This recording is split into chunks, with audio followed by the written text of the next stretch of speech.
खुलुमबाय प्रान्जल नार्जारि इउटुब चेनेलाव आरोबाव फिन खेबसेबाव बरायबावबाय। दिनै 4 जुलाइ 2020 फैदो दिनैनि माखासे हेडलाइन निउज, इम्पर्टेन्ट निउज आरो ब्रेकिं निउजफोरखौ फारियै मिथिना लानि। गिबि खौराङा जाबाय प्रमेला रानी ब्रह्मआ दिनै दहाय सानाव दुब्लियाव माइ गायदों आरो जेखायजों ना गुरदों।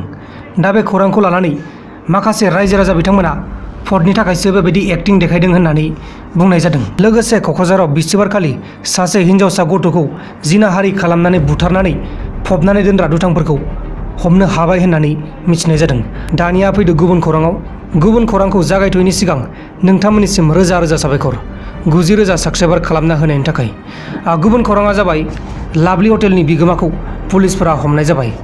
हटेलनि बिगोमानि नामखौ सुबुद दारिया होननानै बुंनाय जायो। मानसिया बर', हारसा नङा। चावमिनाव मा दंमारोमोन बेखौ पुलिसफोरा नायबिजिरगासिनो दङ।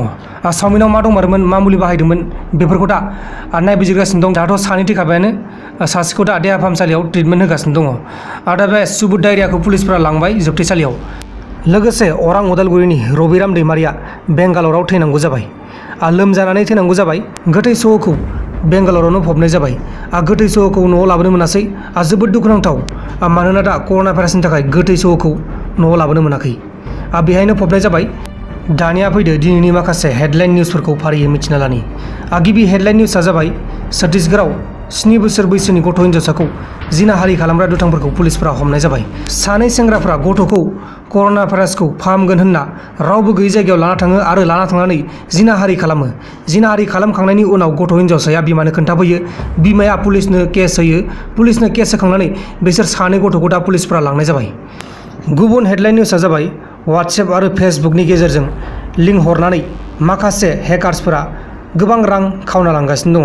औ नंगौ लोगोफोर, नोंथांमोना जुदि वाट्सएप आरो फेसबुक बाहायोब्ला एसे साबधानै थाबानो जाबाय। मानोना दासान्दि बे 2020आव कर'ना भाइरासनि थाखाय गोबां हेकार्सफोर ओंखारदों आरो बिसोर हेकार्सफोरा सेकेन्डआवनो नोंथांमोननि रांखौ लुथिनानै लांगोन। बेखौ रावबो जेबो खालामनो हाया। पुलिसफोरनि केस होबाबो जेबो खालामनो हानाय नङा। मानोना बिसोर लिंक हरो, बे लिंकखौ क्लिक खालामबासो नोंथांखौ हेल्प खालामनो हायो। गुबुन हेडलाइन निउजआनो जाबाय जोंनि बे बिटिआरआव एबसु, बिएसइउ, बिपिएफ आरो इउपिपिएल बे मोनब्रै हान्जाखौ लानानै गोबां दावराव दावसि जागासिनो दं। बिएसइउनिया एबसुखौ जावो, बिपिएफनिया इउपिपिएलखौ जावो। बेबायदिनो जालायगासिनो दङ। दा मा जायो नायनोसै। जेब्ला भटनि रिजाल्टआ फैयो, जेब्ला इलेक्सना जायो, अब्लासो बुजिगोन गावबा गाव, नङा होमबा? दाथ' गासिबो राजा जागासिनो दं। जों देरहागोन बायदिसिना खोथा बुंगासिनो दङ। दा सोर देरहायो जों बेखौ रोखायै नुनो मोनगोन जेब्ला रिजाल्टआ फैयो। लोगोफोर, दिनैनि खौरांफोरा बेखिनिल'मोन। जुदि नोंथांमोना आंनि चेनेलाव गोदानै फैदोंब्ला चेनेलखौ साबस्क्राइब खालाम। लोगोसे बेलनि आइकनखौबो सेरना गालां। आरो हायोब्ला नोंथांमोननि लोगोफोरनोबो शेयार खालामबानो जाबाय। बाय बाय।